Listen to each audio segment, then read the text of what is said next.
السلام عليكم ورحمة الله وبركاته.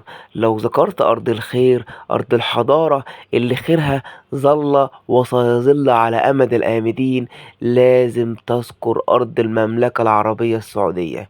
المملكة العربية السعودية بتشهد تطور تاريخي، مش في كل شهر ولا في كل سنة ولا في كل ساعة، بل في كل ثانية. ده يا جماعة أكبر حوض سمك على مستوى العالم. أكبر حوض سمك على مستوى العالم في مطار الملك عبد العزيز بجدة. انت واقف قدام لوحة فنية، شايفين القرش بيجري ازاي؟ شايفين الجمال؟ انت واقف رايح تسافر ورايح تمتع عينك بمناظر سمك اول مرة تشوفها، بمناظر سمك حاجة كده في منتهى الروعة، حاجة كده في منتهى الرقة. انت واقف تتفسح وتتفرج وتاخد سعادة العين وتمشي. شايفين القرش؟ شايفين الجمال؟ ده اكبر حوض سمك في العالم. النهارده ان شاء الله هنقل لكم تجربتي من مطار جدة الجديد، وهقول لكم ايه هي الرحلات اللي من مطار جدة الجديد، عشان خاطر في ناس بتتلخبط ما بين الصالة الشمالية وما بين مطار الملك عبد العزيز. وايه هي الرحلات اللي بتطلع من مطار الملك عبد العزيز، وايه هي الرحلات اللي بتطلع في الصالة الشمالية. شايفين يا جماعة الإبداع؟ شايفين الجمال؟ شايفين يعني لوحة فنية؟ لوحة فنية فعلا. المملكة العربية السعودية بتشهد تطور تاريخي. انت هنا في السعودية، انت هنا في أرض الحرمين، انت هنا مش في أوروبا ولا في أمريكا، انت في أجمل بقاع الأرض. ده يا جماعة زي ما احنا شايفين كده، هو في الخطوط الجوية السعودية، وفي فلاي ناس، وفي اديل، وفي رحلات امريكيه، وفي رحلات بريطانيه، وحتى شركه مصر للطيران نقلت في مطار الملك عبد العزيز. وفي ايضا شركات زي شركات الاماراتيه، الشركة الكويتية، والشركة التركية. وانا هسيب لكم ان شاء الله صورة مجمعة لكل خطوط الطيران في اللي بتروح، اللي بتمشي من مطار الملك عبد العزيز، عشان خاطر في ناس كتيرة جدا بتتلخبط ما بين انا دلوقتي انا عاوز اروح منين؟ اروح في مطار اللي هو الملك عبد العزيز اللي هو بيسموه المطار الجديد، ولا المطار التاني؟ شايفين لمس الابداع؟ شايفين لوحة فنية في كل حتة في السقف؟ لوحة فنية. انت داخل هنا مش مطار شارل دي جول، ولا مطار برلين، ولا مطار انت داخل هنا مطار المملكة العربية السعودية. شايفين المطار عامل ازاي؟ دي بتكون من اكبر الشاشات اللي موجودة فعلا على العالم. دي الشاشات اللي انت بتشوفها عشان خاطر تعرف انت طيارتك مكانها فين. وده يا جماعة الخطوط الجوية السعودية، وهي الخطوط الرسمية للسعودية. بحسها ان هي من افضل خطوط الطيران، بل افضلها هي والخطوط القطرية. فعلا فعلا حاجة في منتهى الروعة. شايفين السقف عامل ازاي؟ كل لمسة فيه، كل حاجة فيه عبارة عن لوحة فنية بتتكلم. انت رايح المطار مش خاطر بس تسافر، عشان خاطر تشوف الجمال، تتفسح قبل ما تمشي، تتفسح وتشوف الدنيا. وهنا يا جماعة منطقة فيها الشواحن. ده المطار الجديد. ان شاء الله انا هسيب لكم في الاخر الخطوط اللي انت دلوقتي هتروح لها من مكان سفر. ده يا جماعة برضك فيه خدمات ذاتية. انت ممكن بدل ما تقف على الكاونتر بتدخل هوت في دي مثلا رحلات الماليزية، تدخل بتختار اسم رحلتك، وبتطلع البوردنج وانت واقف. مش شرط انك تروح على كاونتر. ودي برضك الخطوط التركية زي ما انتم شايفين. وهنا في لغات، ودي الحاجات اللي هي ممنوع ان انت تشيلها على الطيارة. دي انا بوريكم خطوة بخطوة المطار الجديد وحلاوة المطار الجديد، وهتركب منين وهتروح منين، وايه الخطوط اللي انت المفروض هتمشي منها. ودي يا جماعة في حاجات ممنوعة ان انت تشيلها، زي كاتبين لو انت الشنط دي قماشية ما بتاخدهاش معاك. لو الشنط ديت عبارة عن ايه ما بتاخدهاش معاك. في شنط معينة ما بتاخدهاش معاك. وادي رحمة الله عليه الملك عبد العزيز. صورة جميلة جدا وصورة فنية. شايفين عراقة المطار، شايفين حلاوة المطار في السقف. في كل حتة في حاجة في منتهى الروعة.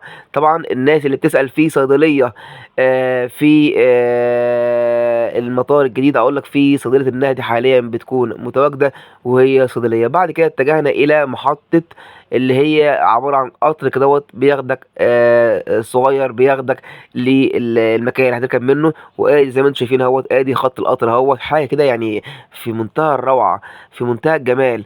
ادي زي ما انتم شايفين قطر اهوت بتاخده، حاجة كده يعني انتوا لما هتجربوه هتحسوا ان في اختلاف.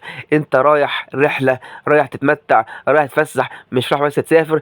انت قبل ما تسافر بيديك حاجة نفسية، انت فرحان وبتكون سعيد وفي غاية الفرحة. بصراحة منظر يليق بالمملكة العربية السعودية، نتمنى نشوفه في كل بلادنا العربية. حاجة كده في منتهى الجمال وفي منتهى الروعة.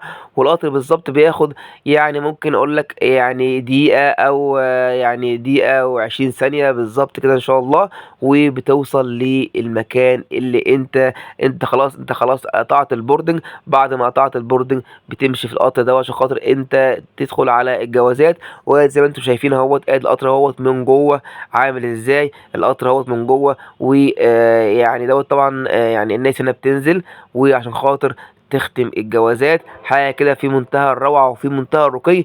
وحاجه انا عاوز اقول لكم عليها، ما شاء الله السعوديه طبقت يعني في الجوازات حاجه محترمه جدا جدا جدا. انت ما بتروحش تختم عند ضابط الجوازات، لا خالص. انت في حاجات الكترونيه، بتدخل تحط البوردنج، بعد تحط البوردنج تحط الباسبور بتاعك. بعد كده بياخدوا من خلال كاميرا بتكون واقف قدامها بصمة عينيك، وبتدخل خلاص. هم لغوا الأختام وبدأت يعني فترة جديدة وتطورات جديدة. شايفين يا جماعة دي السلالم، يعني حاجة كده يعني في منتهى الروعة وفي منتهى الرقي. ديت جولة في مطار الملك عبد العزيز الدولي. ادي المطار الجديد في، وادي يا جماعة ديت السوق الحرة زي ما انتم شايفين. ادي السوق الحرة، احنا ماشيين في السوق الحرة اهوت. السوق الحر هي جميلة جدا جدا يعني. طبعا انا لما بروح هناك يعني احلى حاجة بحبها ان انا بتبرفن مجانا وبظبط حالي مجانا وريحتي بتكون يعني حاجة فظيعة. بس انا بحب اجرب بالبرفانات اللي هي موجودة في المطارات عموما. هنا برضك يعني هدايا تذكارية انت ممكن تاخدها لاحبابك من المملكة العربية السعودية. حاجة كده يا جماعة في منتهى الروعة، في منتهى الجمال. كل شوية هتشوف جديد، هتشوف حاجات. انت لو انت بتسافر اوروبا او تسافر امريكا، الحاجات دي فعلا في بلاد كتيرة في اوروبا مش موجود فيها الحلاوة والديزاينات الخرافية والحاجات الجامدة اللي في ارض المملكة العربية السعودية. انت فعلا هتتفاجئ بحاجات جامدة جدا جدا جدا جدا. ده برضك انا ديت جولة في السوق الحرة، فيها حاجات زي ما انتم شايفين، فيها كل حاجة، فيها هدايا، فيها روايح، فيها كمان مطاعم للناس اللي حابة تاكل ومطاعم. وفي مفاجأة جامدة جدا، هي ان البيك موجود في مطار جدة الجديد. وديت حاجة كده يعني حاجة كده في منتهى الروعة. منظر جمالي عبارة عن يعني كأنها ساعة كده، هو جميلة جدا. ده منظر جمالي. وهنا هو هنا بيقول لك الوقت المستغرق اللي انت هتمشي، لو انت مثلا بوابة كام هتروح امتى. فانت هنا الوقت المستغرق قد ايه. وادي يا جماعه في هيكون في بنوك ما شاء الله وحاجات جوه المطار الجديد. وطبعا زي ما احنا عارفين كل شويه بيتنقل بعض خطوط الطيران للخطوط للمطار الجديد. فلازم تكون انت متابع. ده يا جماعة جولة داخل المطار الجديد بالمملكة العربية السعودية. واحنا اي فيديو اي حاجة انتم محتاجينها عن السفر ممكن تبعتولي في رسالة، وانا ابتدي اشرح لكم فيديو جديد.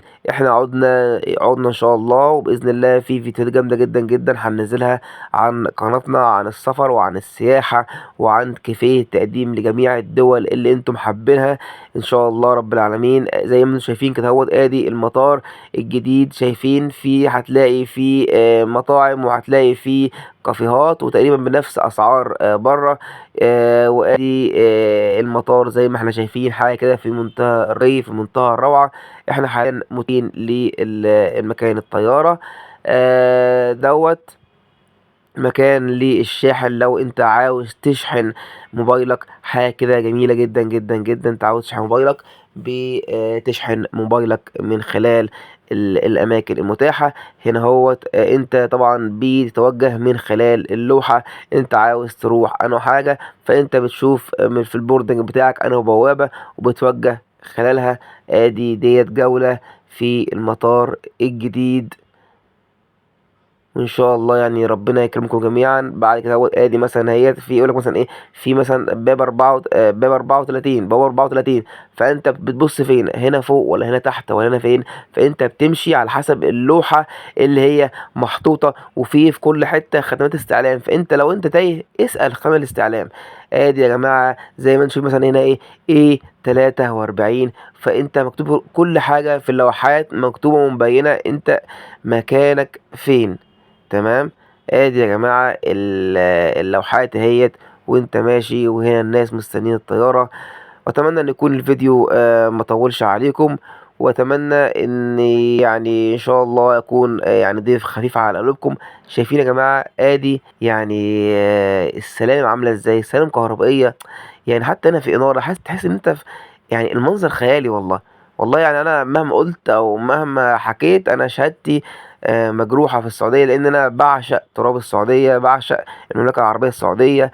يعني انت روح ان شاء الله، ويعني هتحس ان انت يعني فعلا فعلا في مكان خرافي. وطبعا البيك، ادي يا جماعة بردك البيك بيكون في الدور التالت، بيطلع من خلال الاسانسير، بتطلب الوجبة تقريبا ب 19 ريال. طبعا مفيش بروست، في مسحب بس. وادي يا جماعة الاسانسير اهوت، احنا بنركبه في الدور، هو الدور اهوت التالت. فاحنا بننزل للدور التاني عشان خاطر ننزل لأماكن الصالات. ده يا جماعة كانت رحلة للمطار الملك عبد العزيز. اكتب لي في الفيديو اللي لو انت حابب اي مكان او اي حتة تحب تروحها او تسأل عنها، اكتبها لي، وان شاء الله رب العالمين هنكون في خدمتكم دايما. وربنا يا رب يكرمكم. واتمنى لو انت لسه لحد الان معايا، اللايك والشير والاشتراك عشان خاطر يصلك كل جديد. ويا رب اكون ضيف خفيف عليكم، ضيف يعني ما تكونوش ملتوا مني. والسلام عليكم ورحمة الله وبركاته. شكرا.